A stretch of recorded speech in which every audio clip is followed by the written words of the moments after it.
Hey everyone, I'm back with the last part of capital gain, in which I'll be covering rest of the exercise questions of ICI study mat. So please do watch the video till the end. Do like, share with your friends and subscribe my channel. Don't forget to subscribe the channel. Okay. So before starting, the PDF file link is given in the description. You can download it from there and then proceed with the questions. Okay. So the video link of the part 1, 2 and 3 is given in the description also. So let's start with question number 8. Okay. The SSC was a company carrying on business of manufacture and sale of art silk cloth. It purchased machinery worth rupees 4 lakh on 1st May 2008 and insured it under United India Assurance Limited against fire, flood, earthquake, etc. The WDV of the asset on 1st April 2019 was 2,08,800. Okay. The insurance policy contained a restatement clause requiring the insurance company to pay the value of the machinery as on the date of fire, etc. in case of destruction or loss. A fire broke out in August 2019, causing extensive damage to the machinery of the SSC, rendering them totally useless. The SSC company received a sum of rupees 6 lakhs from the insurance company on 15th March 2020. Discussed the issue arising on account on the transaction and their tax treatment. Cost inflation index for the financial year 8-9 is given and 2019-20 is given respectively. Okay. So as we all know, whenever any asset is destroyed by fire or something, okay, an insurance compensation is received. So in that case, the period of holding will be taken from the date of purchase till the date of destruction, but the amount of capital gain will be taxable in the year in which compensation is received from the insurance company. So in this case, period of holding will be from 1st May 2008 to August 2019, but the capital gain will be chargeable on March 20. The destruction year and the year in which compensation is received is same. Okay, so we'll have to compute the capital gain for the in the financial year 1920 only, in the year in which destruction was occurred and compensation is received in the same year. So but the period of holding will be taken from 1st May 2008 to August 2019. So let's see the solution. As per section 45(1)(a), where any person receives any money or other assets under an insurance from an insurer on account of damage to or destruction of capital asset as a result of inter alia accidental fire, then any profit and gain arising from receipt of such money or other asset shall be chargeable to income tax under the head capital gain and shall be deemed to be the income of such person of the previous year in which such money or asset was received. Okay. As I said, in the year in which it is received, in the year that is on same year in which destruction has occurred, he has received this compensation in the same year, it will be chargeable to tax in the year 1920 only. For the purpose of section 48, the money received or the market value of the asset shall be deemed to be the full value of consideration accruing as a result of transfer of such capital asset. So in this case 6 lakh has been received, so 6 lakh will be the full value of consideration. No asset is received, only amount of 6 lakh is received. Since the asset was destroyed and money from the insurance company was received in the previous year, there will be a liability of capital gain in respect of insurance money received by the SSC. Okay. Under section 45(1)(a), any profit and gain arising from receipt of insurance money is chargeable under the head capital gain. For the purpose of section 48, the money received shall be the deemed to be the full value of consideration accruing or arising. Okay, that is 6 lakh will be the full value of consideration. Under section 50, the capital gain in respect of depreciable asset had to be computed in the following manner, assuming it was the only asset in the block. So as per section 50, whenever we compute capital gain, we assume that that is the only asset in the block and we will compute accordingly capital gain. And as you all know, as we have seen in the previous sum, that whenever we apply section 50 on in respect of depreciable asset, it will always be a short-term capital gain. So let's compute. The computation of capital gain and tax implication is given below. Full value of consideration is 6 lakhs.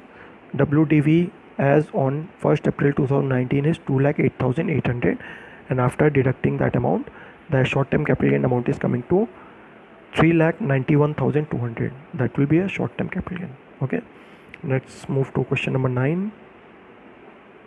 Tani purchased a land at a cost of rupees 35 lakh in the financial year 2004-5 and held the same as her capital asset till 31st May 2018. Okay. Tani started her real estate business on 1st June 2018 and converted the said land into stock in trade of her business on the said date when the fair market value of the land was 210 lakh. So Tani has converted his stock in trade, which was acquired by her for 35 lakhs in 2004-5, and she has converted into stock in trade on 1st June 2018, and the fair market value on that date was 210 lakhs. Okay, she constructed 15 flats of equal size, quality and dimension. Cost of construction of each flat is 10 lakh. Okay, construction was complete in January 2020. She sold 10 flat at 30 lakhs per flat between January 20 and March 20. The remaining 5 flats were held in the stock as on 31st May 2020. Okay, so in this sum we are seeing that land is converted into stock in trade, land which was capital asset is converted into stock in trade, and the fair market value on the date was 210 lakhs, and after converting into stock in trade, in that land she had constructed 15 flats. Out of 15 flats she had sold only 10 flats, and while constructing she had incurred a cost on each flat is 10 lakh, and only 10 flats she have sold. Okay, and 5 flats she has held it on 31st March. She has not sold that 5 flats. Okay, so proportionate capital gain will be taxable. Okay, in this case 5 only, as we all know that in respect of whenever any capital asset is converted into stock in trade, then capital gain will be taxable in the year in which stock in trade is sold, but for the period of holding will be taken from the date on which asset was acquired till the date on which capital asset is converted. So in this case, period of holding in respect of capital asset will be 2004-5 till 31st May 2018. Okay, it will be long term. Okay, so she invested 50 lakhs in bonds issued by National Highway Authority of India on 31st March 2020 and another 50 lakhs in bond of Rural Electrification Corporation Limited in April 2020. Okay, so as we all know, for claiming exemption under section 54 EC, when any capital asset is converted into stock in trade, then when stock in trade is sold, from that date we have to invest under section 54 EC, that is Rural Electrification Corporation Limited or National Highway. 6 months will be calculated from the date on which stock in trade is sold. If we want to claim exemption under section 54 EC, then from the date on which stock in trade is sold, and from that date if we invest within 6 months, we invest in this 54 EC bonds, then we'll get the exemption under section 54 EC for while computing capital gain. So in this case, as the stock in trade is sold in March, by the end of March 2020, within 6 months he has invested in that 2 bonds, and the maximum exemption is available under section 54 EC is 50 lakhs. So she has invested 100 lakhs, so we will get maximum exemption of 50 lakhs only. So we'll see the solution. Compute the amount of chargeable capital gain and business income in the hands of Tani arising from the above transaction for the assessment year 2021, indicating clearly the reason for the treatment of each item. Cost inflation index for the 4-5 is 113, financial year 18-19 is 280, and financial year 19-20 is 289. Okay, so let's see the solution. Computation of capital gain and business income of Tani for the finance assessment year 2021. First we'll compute the capital gain, then we'll show how much capital gain will be taxable and how much exemption will be given in this assessment year. Okay, so capital gain is full value of land on the date of conversion, fair market value of land on the date of conversion, deemed as full value of consideration for the purpose of section 45(2) that is 210 lakhs. Okay, less index cost of acquisition is 35 lakhs into the year in which asset was converted, that is financial year 18-19 it has been converted. So indexation of 280 will be on the upper side, and on the base it will be 113 in which it was acquired. So amount is coming to 86,72,566, and the capital gain is coming to 1,23,27,434. Okay, so from this capital gain only proportionate capital gain will be taxable in assessment year 2021. So proportional capital gain arising during assessment year 2021 is 1,23,27,434 into 2 by 3, that is 10 by, if we'll segregate that 10 by 15, we can do it that way also. Into 10 by 15 they have taken as 2 by 3, that is 2/3. Okay, the amount is coming to 82 lakhs 18,289. Okay, exemption under section 54 EC is 50 lakhs as it has invested within 6 months from the date of sale of stock in trade. So you will get the exemption of section 54 EC 50 lakhs. Capital gain chargeable to tax for the assessment at 2021 is 32 lakhs 18,289. Okay, and the balance remaining capital gain will be taxable in the year in which remaining 5 assets is sold. So we'll see, it's not mentioned in the sum, so we'll compute only this much only. And business income, they are showing sale price of flats, that is 10 flat it has sold as for 30 lakhs. So 10 into 30 lakhs, that is 300 lakhs. Cost of the flat is fair value of land on the date of conversion, 210 lakhs into 2/3, that will be also be segregated. So 140 lakhs it's coming. And cost of construction of flat, each flat is 10 lakhs, so 10 flat is 10 into 10, that is 100 lakhs, and the business income is coming to 60 lakhs. Okay, hope you have understood. Now let's see the notes. The conversion of a capital asset into stock in trade is treated as transfer under section 247. It would be treated as transfer in the year in which capital asset is converted into stock in trade. Okay, as I said, in the year in which capital asset conversion into stock in trade, that year will be treated as transfer. However, as per section 45(2), the capital gain arising from transfer by way of conversion of capital asset into stock in trade will be chargeable to tax only in the year in which stock in trade is sold. Okay, the index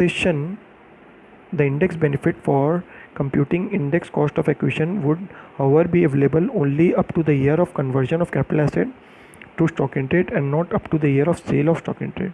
Okay, as I said, the period of holding will be till the year in which the capital asset is held. So indexation will be all obviously till the year in which capital asset is held. Okay, for the purpose of computing capital gain, in such case, the fair market value of the capital asset on the date on which it was converted into stock in trade shall be deemed to be the full value of consideration received or occurring as a result of transfer of the capital asset. Okay, in this case, since only 2/3 of the stock in trade, that is 10 flats out of 15 flats, is sold in the previous year 1920, only proportionate capital gain, that is 2/3, would be chargeable in the assessment year 2021. Okay, so hope it's clear. Now note number 5, on sale of such stock in trade, business income would arise. The business income chargeable to tax would be computed after deducting the fair market value of the on the date of conversion of capital asset into stock in trade and cost of construction of flat from the price at which the stock in trade is sold. So it has done accordingly. So as we see in the sum, 300 lakhs minus 140 lakhs, how they have computed 210 lakhs into proportionate fair market value has been computed, 140 lakhs is coming to, and cost of acquisition of 10 flats is 100 lakhs. So amount of business income is coming to 60 lakhs. So note number 5, it's also clear. In case of note number 6, in case of conversion of capital asset into stock in trade and subsequent sale of stock in trade, the period of 6 months is to be reckoned from the date of sale of stock in trade for the purpose of exemption under section 54 EC. As I said, for the Claiming exemption under section 54 EC, 6 months will be calculated from the date on which stock in trade is sold. CBDT circular number 791 dated 2nd June 2020. In this case, since the investment in bonds of NHAI has been made within 6 months of the sale of the flat, the same qualifies for exemption under section 54 EC with respect to long-term capital gain arising in respect of financial year. The maximum deduction under section 54 EC would be 50 lakhs whether the investment in bonds of NHAI or RECL are made in the same financial year or in the next financial year, or partly in the same financial year or partly in the next financial year. That doesn't matter in which year investment is made, exemption will be given in respect of capital gain. Okay. Therefore, even though investment of 50 lakhs has been made in bond of NHAI during the previous year 1920, investment of 50 lakhs has been made in bond of RECL during the previous year 2021, both within the stipulated 6 months period. The maximum deduction allowable for the assessment year 2021 in respect of long-term capital gain arising on sale of long-term capital asset during the previous year 1920 is only 15 lakhs. Only 50 lakhs is the maximum exemption that can be claimed under section 54 EC. So it is giving exemption under section 54 EC of only 50 lakhs. Hope you have understood this one. Now moving to question number 10. X Limited has treated its unit N, transferred its unit N to Y Limited by way of slump sale on November 30, 2019. The summarized balance sheet of X Limited as on that date is given below.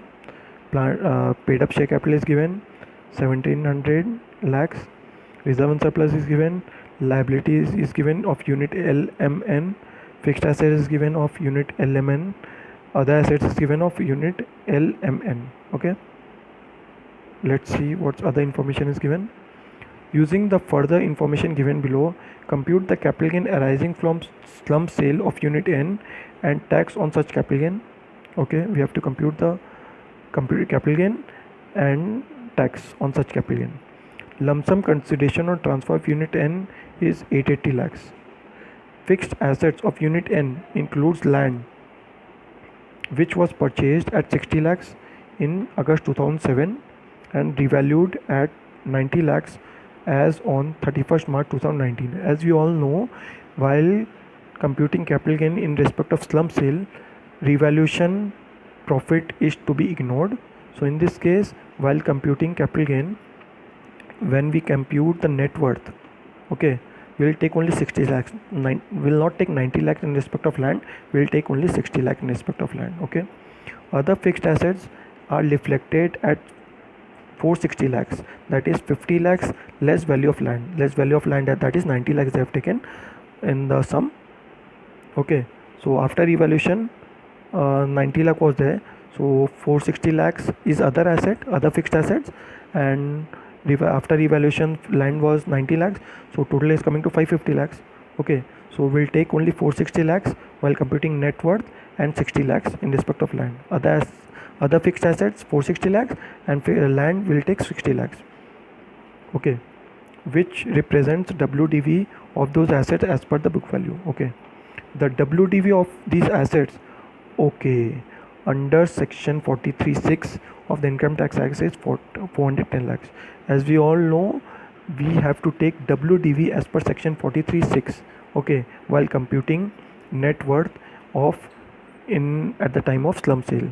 So we'll not take 460 lakhs, we'll take 410 lakhs plus 60 lakhs in respect of land. Okay, for other assets we'll take WDV as per section 43(6), that is 410 lakhs. Okay, we'll see the solution. Unit N was set up by X Limited in July 2007. Okay, when it is selling the unit, it's selling the unit on 2019. Okay, so it will be a long term. Cost inflation index for the financial year 2007-8 and financial year 19-20 are 129 and 29. As we all know, while computing capital gain in respect of slump sale, no indexation benefit is given even though it is a long-term capital gain. Okay, so let's compute the capital gain. Computation of capital gain on slump sale of unit N under section 50B, that is sale consideration for the sum sale of unit N is 880 lakhs. It was given. Net worth of unit N, we'll see how they have computed net worth in note 1.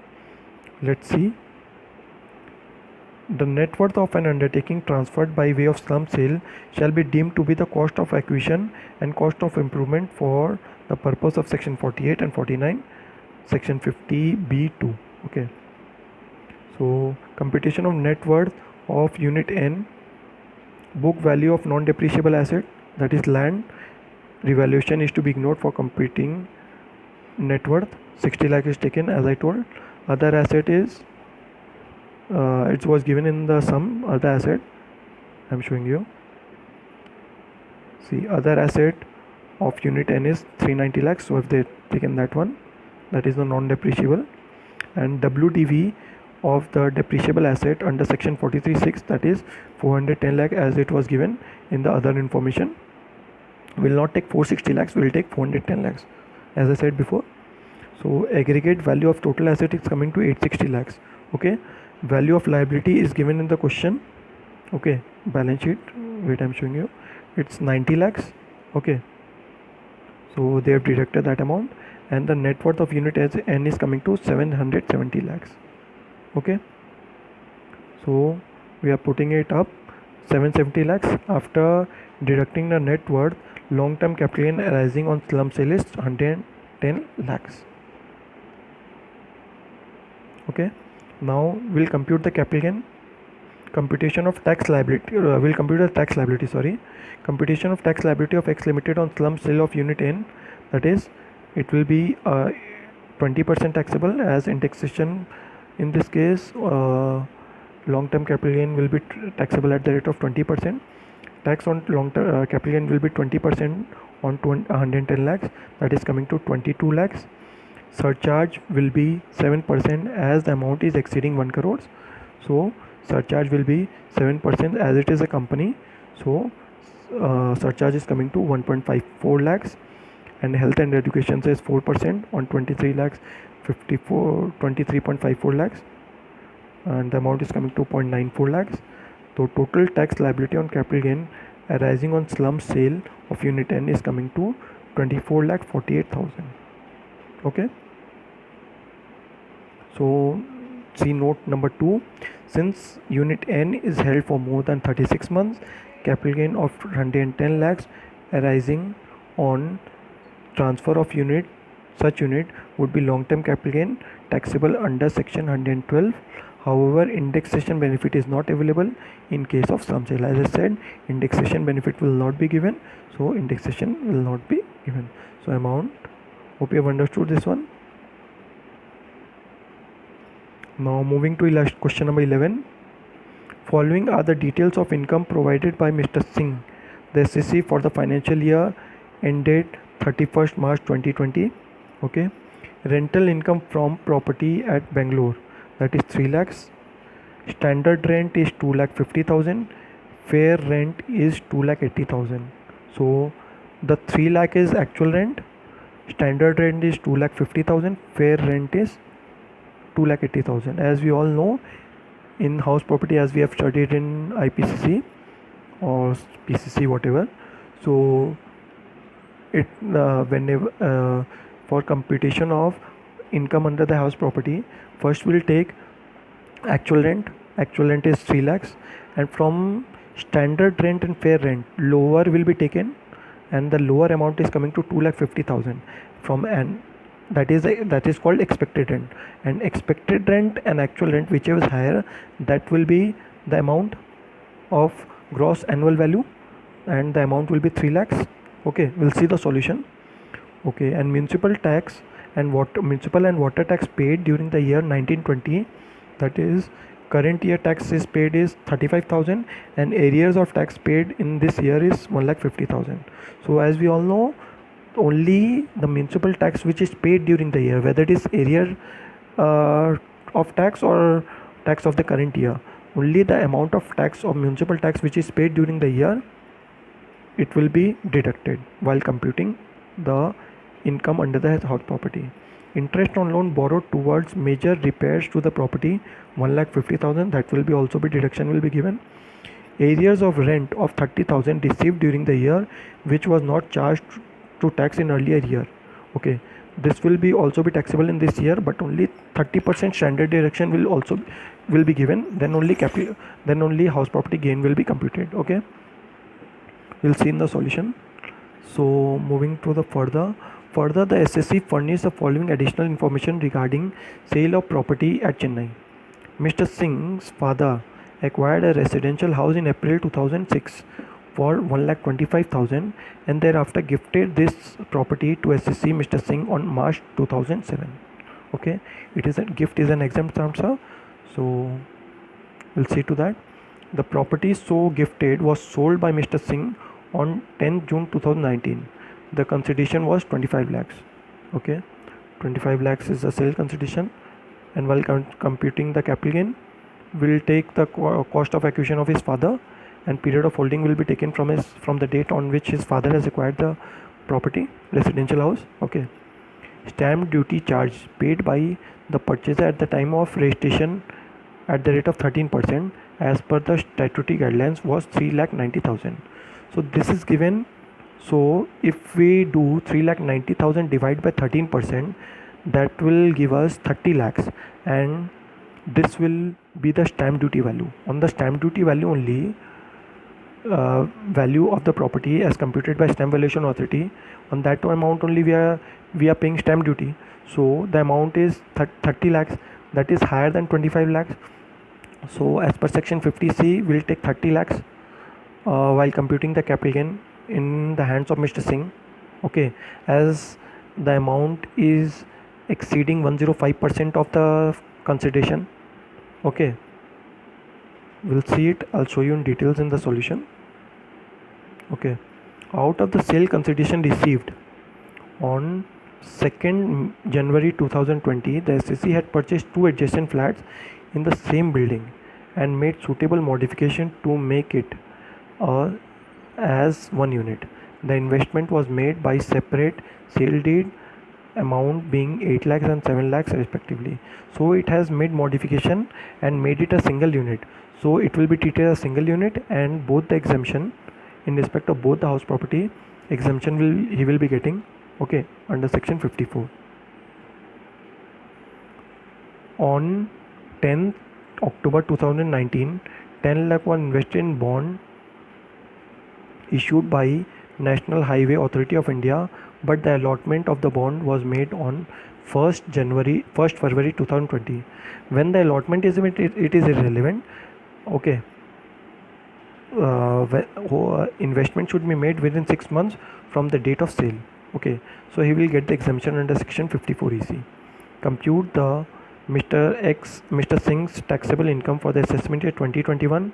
Cost inflation index for the year financial year 6-7 is given 122, and financial year 19-20 is given 289. So let's move to the solution.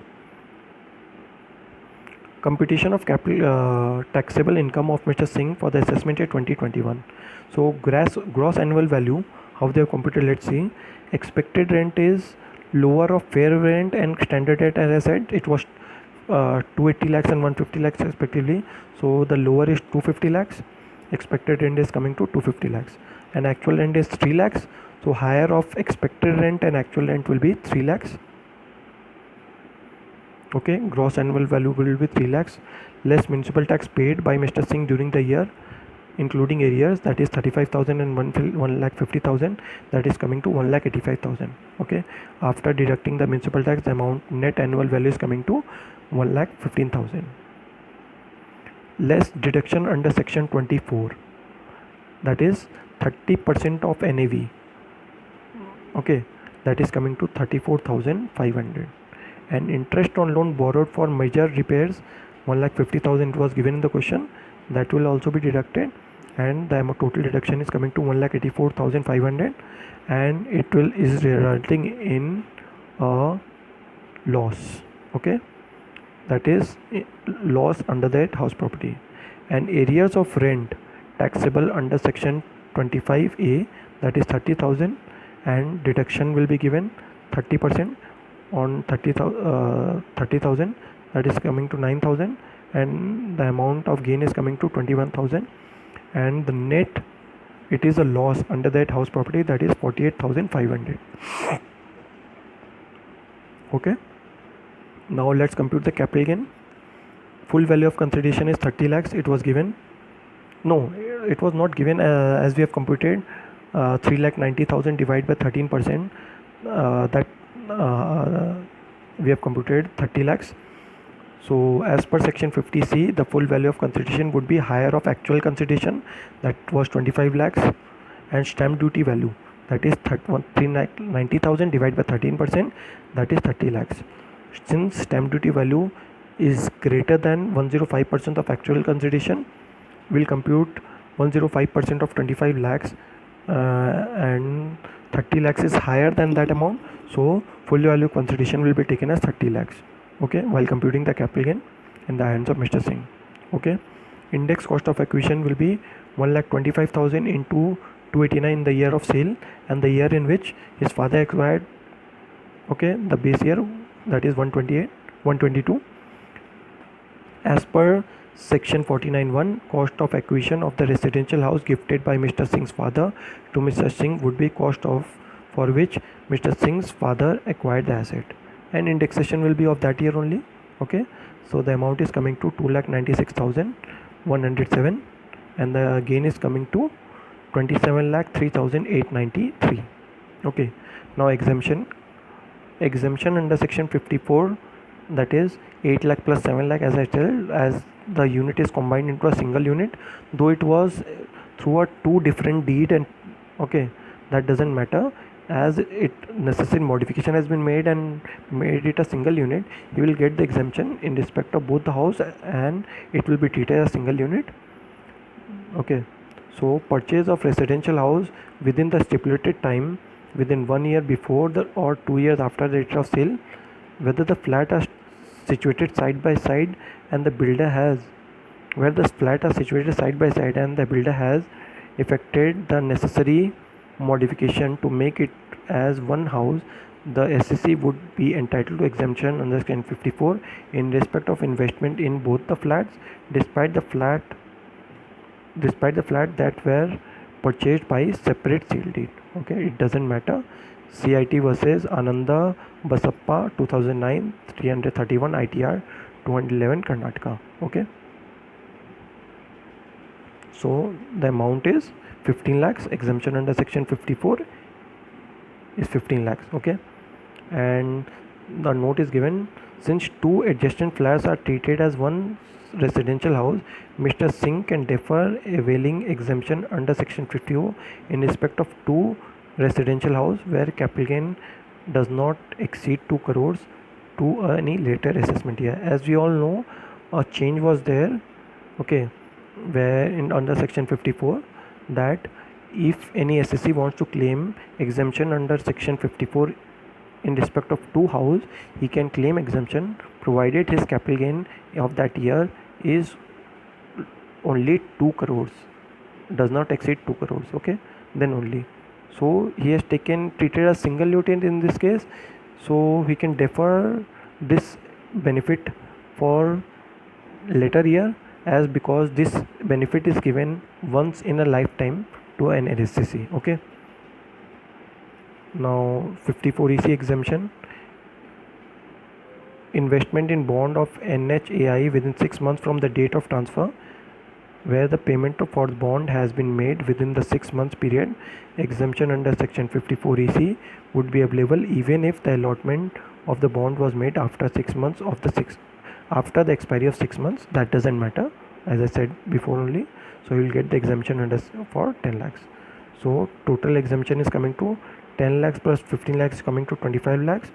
So after from capital gain, if we deduct the amount of exemption, the long term capital gain is coming to 2,03,893, and total income, that is his long term capital gain is this much, 2,03,893, and in case of house property there was a loss of how much amount, 48,500. Okay, so after netting off the amount, As we all know, in this case, long-term capital gain can be set off against house property loss. So he will get the benefit, and the total income is coming to 1,55,393. Hope you have understood this one. Now moving to illustration, question number 12. SS Private Limited, an Indian company having two undertaking engaged in manufacture of cement and steel, decided to hive off cement division to RV Private Limited, an Indian company, by way of demerger. Okay, the net worth of SS Private Limited immediately before demerger was 40 lakhs. Okay, the net book value of the asset transferred to RV Private Limited was 10 crores. Sorry, immediately before demerger was 40 crores.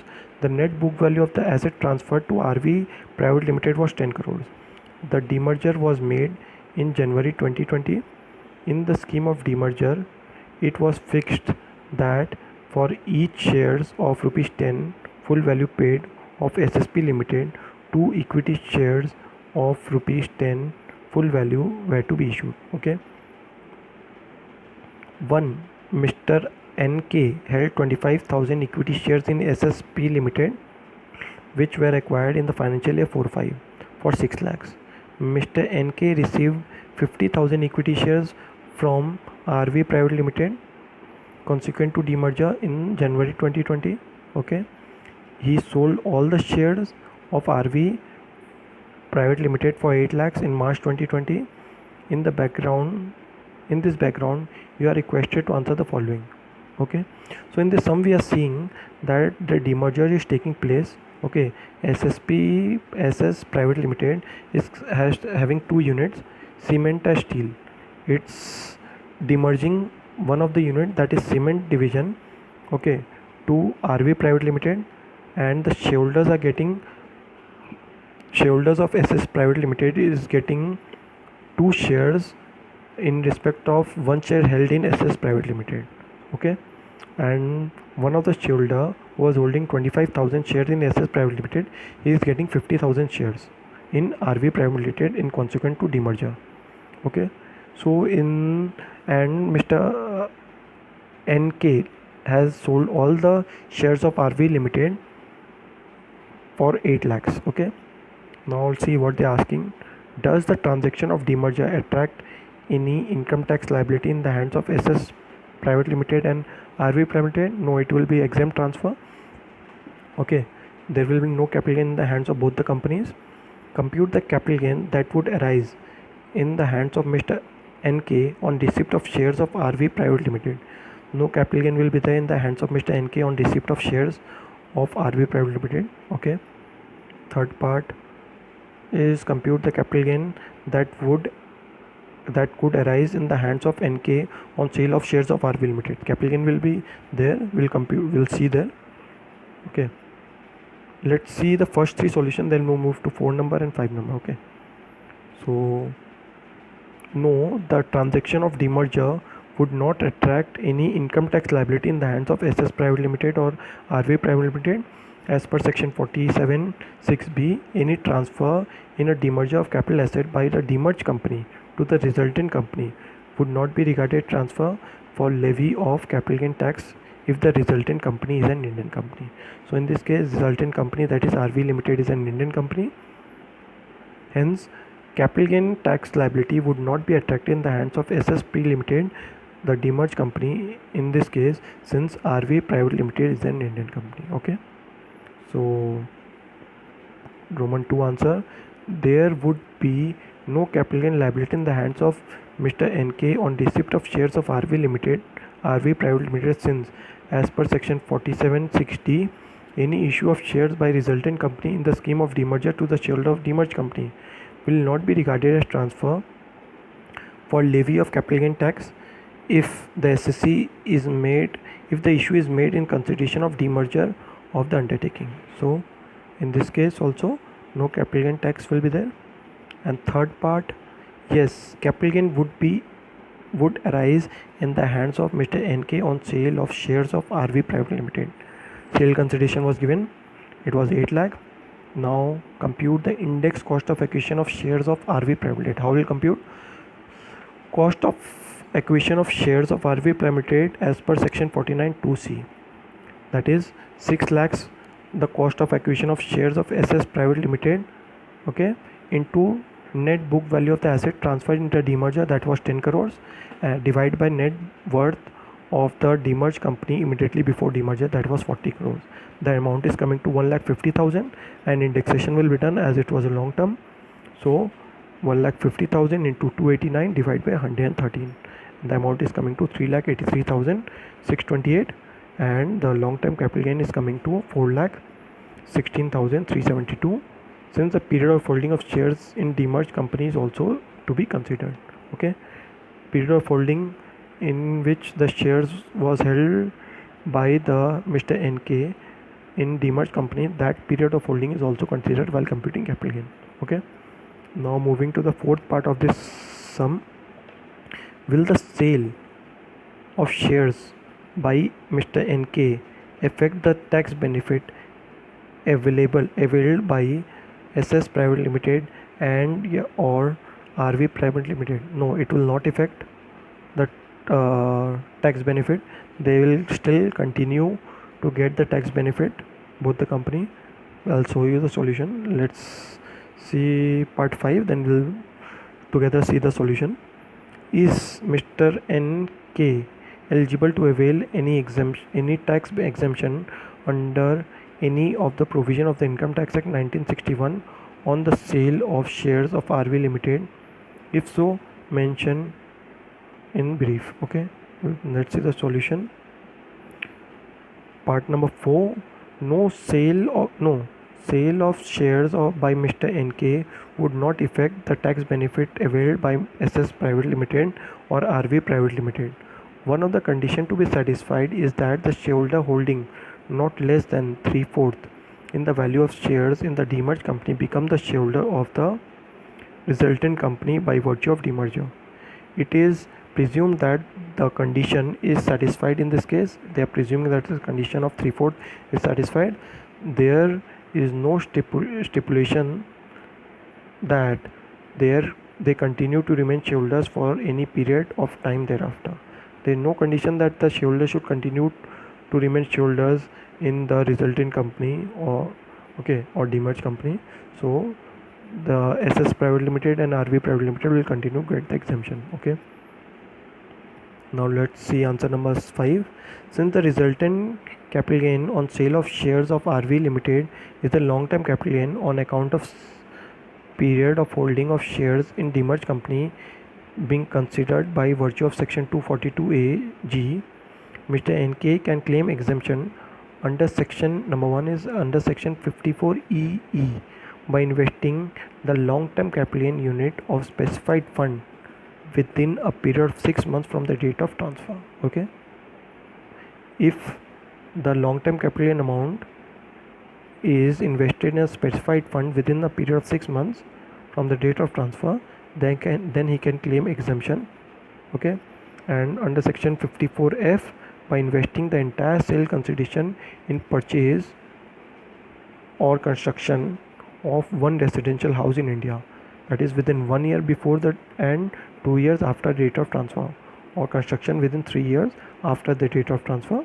Okay, if the part of the net consideration is invested, only proportionate exemption would be available. Hope you have understood it. It's a good question. You can refer it before the examination. Okay, now moving to question number 13. The balance sheet of JB Opticals Limited as on 31st March 2020 read as under: paid up share capital is 2,52 lakhs. Unit A, Unit B, fixed assets is given, debtors is given, liability is given, stock in trade is given, reserve is given, and share premium is given. Okay, the company acquired Unit B on 1st April 2017. Okay, they made certain capital addition in the form of generator set and additional building etc. for 25 lakhs during the year 17-18. Okay, the members of the company have authorized the board in their meeting held on 20th January 2020 to dispose of Unit B Okay, the company decided to sell unit B by way of slump sale for 225 lakhs as consideration. The buyer is keen on buying the unit at the earliest, preferably before 31st March 2020. Okay, so he is considering to buy the shares before 31st March 2020. Okay, buyer. J Opticals Limited has offered 4% discount if the buyer closes a sale and makes payment between 1st April 2020 and 30th April 2020, since company would be able to avail benefit of concessional rate of tax on long term capital gain. So if the sale is effected between 1st April 2020 to 30th April 2020, that is after 31st March 20, then the company, that is JB Opticals, will get the benefit of concessional tax rate because it is a company. It will have to pay higher tax rate in case of short term capital gain. Okay, so and in case of long term capital gain it has to pay only 20% tax. Okay, so it is giving 20% discount if the sale is effected between 1st April 2020 to 30th April 2020. J Opticals is giving the buyer who is purchasing this unit 4% discount if the uh, sale is executed between 1st April 20 to 30th April 20. Since the company would be able to avail the benefit of exemption, benefit of concessional of the tax on long-term capital gain. Accordingly, this discount would not be available if the sale is completed and payment is made before 31st March 2020. Then if the sale is executed before 1st April 2020, then J Opticals Limited won't be giving any discount to the buyer. Okay, you are required to advise the company as a measure of tax planning to determine the date of sale, keeping in view the capital gain tax. Assume that the written down value of the fixed asset as per 43.6 is 120 lakhs. So as we all know, as we have seen in previous sum also, so while computing capital gain under slump sale, we have to take WDV as per section 43.6 of the assets written down value. Okay, so in this case 120 lakhs will be taken instead of 150 lakhs. Okay, so would your answer change if the buyer is ready to accept discount of 3%, other facts remaining the same? That is the second part. Will okay, now the turnover for the financial previous year 17-18 was 450 crores. So as the previous year turnover is more than 400 crores, so we will have to pay tax at the rate of 30%. Okay, so hope you have understood the question. It's a good question, must see before the examination. Okay, so let's move to the solution. Determination of net worth of unit B of Mrs. JB Opticals Limited. WDV of fixed assets 120 lakhs. As I said, 43.6 WDV will be taken. 120 lakhs is there. Data is, you can see it up, 75 lakhs, and stock in trade is 25 lakhs, and liability is 50 lakhs. I'll show you. Debtors is 75 lakhs unit B, liability is 50 lakhs, and stock in trade is 25 lakhs. Okay, they have taken it, and 120 lakhs they have taken it from this side, that is last line. Okay, so the net worth is coming to 170 lakhs. Okay, comparative calculation of chargeable capital gain: sale before 31st March 2020, sale after 31st March 2020. Okay, sale consideration will remain same in both the cases. Okay, that is 225 lakhs and 225 lakhs. Discount in that case will be there because after the sale is effected after 31st March, then discount is given of 9 lakhs. Okay, that is 4% of 225 lakhs. Then net sale consideration coming to, in first case is coming to 225 lakhs and second case is coming to 2,16,000. Net worth will remain same in both the cases, 170 lakhs. Short term capital gain is coming to, in first case is 55 lakhs, and in second case it will be a long term capital gain as it was more than 36 months. Okay, so short term is 55 lakhs and long term is 46 lakhs. So tax rate in this case, short term is 30% plus 4%, that is coming to 31.2%, and in case of long term capital gain it will be 20% plus 4%, that is coming to 20.8%. So on 48 lakhs 46 lakhs or 20.8%, the amount is coming to 9,56,800. On 55 lakhs 31 on 51 lakhs, if we compute 31%, 31.2%, the amount is coming to 17,16,000. Okay, hope you have understood. So computation of net cash flow, that is 225 lakhs minus tax amount. Okay, in net cash flow is coming, in first case is coming to 2 crores 7 lakhs 84,000, and in second case 2 crores 6 lakh 43,200. So it's benefit in first case only, although we are paying higher tax, then also net cash flow is higher in first case. The SEC is advised to effect slump sale before 31st March, as the net cash flow arising from sale effect before 31st March 2020 is higher than net cash flow arising from the sale effected after 31st March, in spite the higher rate of tax on short-term capital. So it is beneficial to pay a higher rate of tax, and as the net cash flow is higher, we have to compute this way only. Okay, don't leave it after computing the tax amount, don't leave it that way, compute the net cash flow. Okay, then only we can compare it properly. Now see the second part of the solution, alternative situation. If the buyer is ready to accept discount of 3% offered by JB Opticals Limited, in this case the capital gain, tax and net cash flow would be as under. Rest of the things will remain same, only discount will change. Okay, discount in this case will be 6,75,000 on the right hand side, and rest of the things. So the long term capital gain amount is coming to 48,25,000, and the tax amount is coming in case of long term capital gain 10,03,600. So let's compute the net cash flow. Net cash flow is higher, as you can see, in the sale after 31st March 2020 as comparison to sale before 31st March 20. So it's in this case, in case the buyer is ready to accept discount of 3%, the SEC can effect slump sale after 31st March 2020, as the net cash flow arising from sale effected after 31st March is higher than the net cash flow arising from sale effected before 31st March 2020.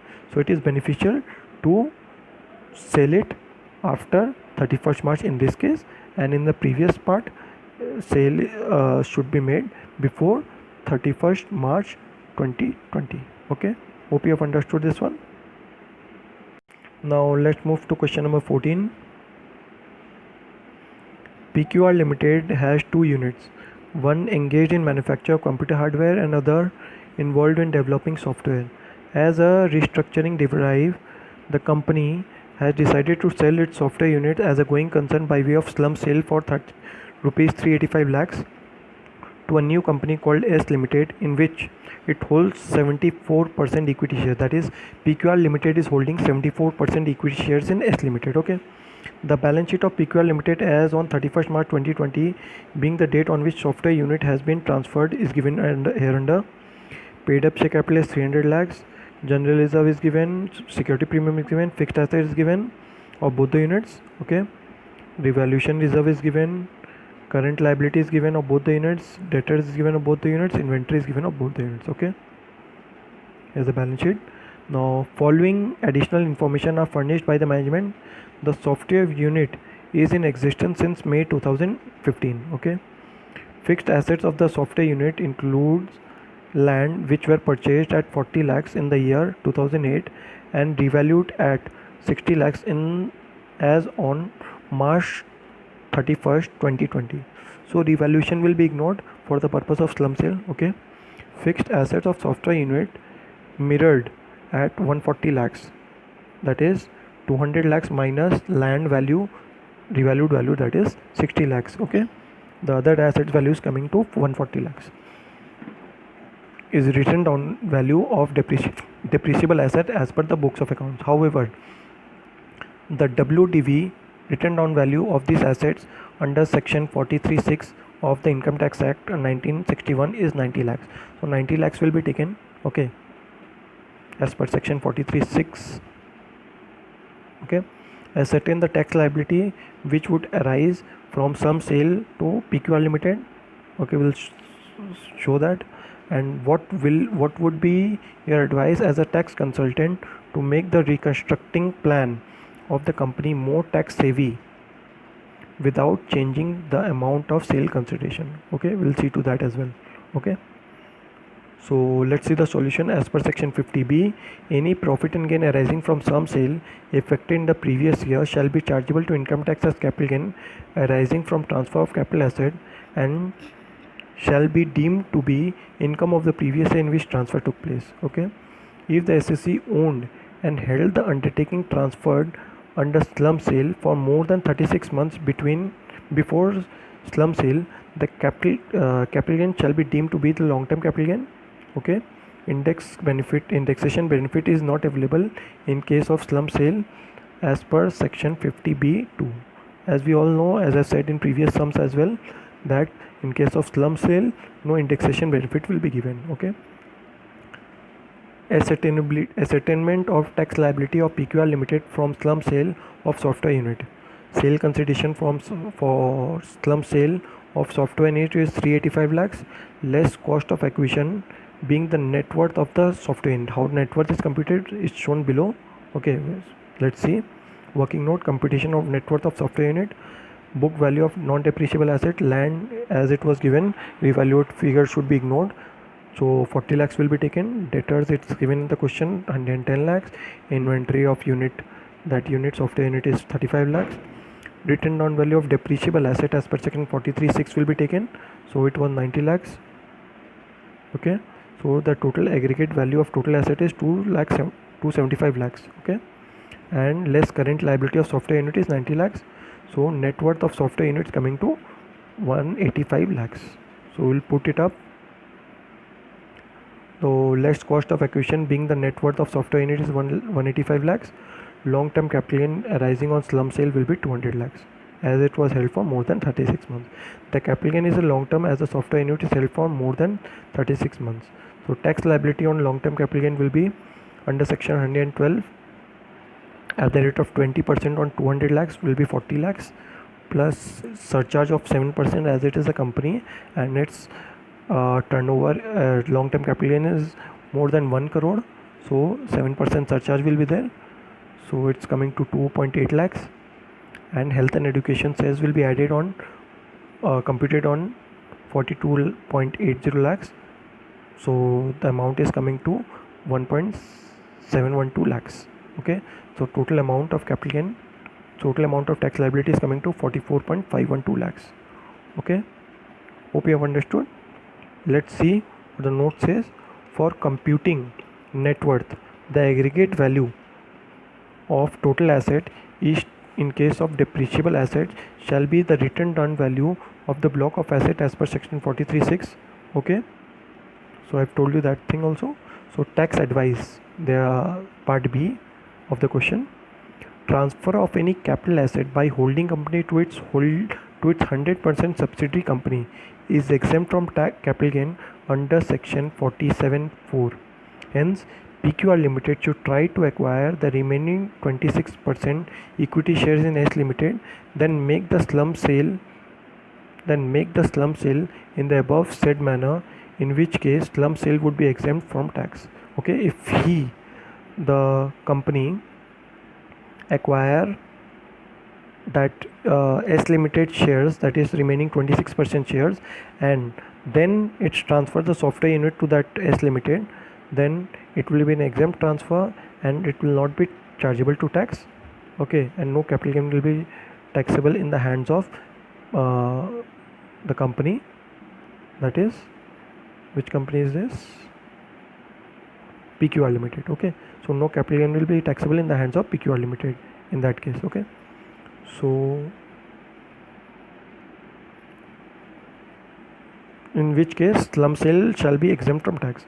For this exemption, PQR Limited will have to keep such 100% holding in S Limited for a period of 8 years from the date of slum sale. Okay, from the date in which slum sale will be made, from that year PQR Limited will have to hold the 100% shares of S Limited for a period of 5 years after the date of sale. Otherwise, the amount exempt would be deemed to be the income chargeable on the capital gain of the previous year in which such transfer take place. Okay, in which the share is transferred, that is 100% share is not held by PQR Limited, then that year it will be chargeable to tax in the hands of PQR Limited. Okay, alternatively, there is another tax advice.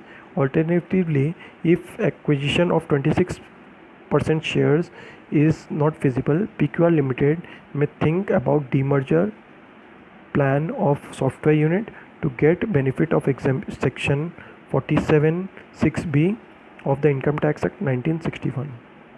Okay, that's it with the chapter of capital gain. All the questions are over. Hope you have understood. So capital gain questions are done. If there is any doubt relating to this chapter, please write me on the comment box. Please do like, share and subscribe my channel. Don't forget it to subscribe. Okay, another announcement: anyone willing to solve ICAI direct tax, indirect tax study mat questions, please click on the link given in the description box. Okay, study hard as the days are very less. So any doubt, please write me on the comment box. Okay, thank you very much.